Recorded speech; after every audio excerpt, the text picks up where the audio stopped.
নমস্কার বন্ধুরা, সিরাজ কিচেনে সবাইকে স্বাগত। তো আজকে ছিল পূর্ণিমা।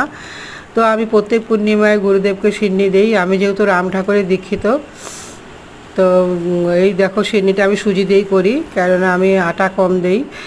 আমি 250 সুজি আর অল্প একটু আটা দিই, নারকেল কোড়া, কলা আর সব রকম ফল, মানে 5 রকম ফল আমি কুচিয়ে দিই। তো এটা আমি পুরো দুধ দিয়ে আমি সিন্নিটা তৈরি করি। তো এটাই ছিল আমার আজকে নিত্য পুজো। তো তোমাদের সাথে শেয়ার করলাম আমার এই পুজোটা। তো আমি পুজো করতে খুবই ভালোবাসি। এটা যাই হোক, আমি রাম ঠাকুরের দীক্ষিত। তো প্রত্যেক পূর্ণিমাতেই আমি গুরুদেবকে সিন্নি দিই। আর আমি বজরংবলীরও খুব ভক্ত, যেহেতু আজকে মঙ্গলবার। আমি এমনিতেই নিরামিষ খাই মঙ্গলবার দিন। আগে আমি মন্দিরে গিয়ে পুজো দিতাম, কিন্তু এখন আর মন্দিরে যেতে পারি না, শরীরটা খারাপ দেখে আমি বাড়িতেই ঠাকুরকে পুজো দিই আর পাঁচালি করি। তো এই গুরুদেবের সিন্নি দিলাম আর পুজো করলাম। তো এই ছিল আমার আজকে নিত্য পুজোর ভিডিওটা কেমন লাগলো অবশ্যই তোমরা জানাবে।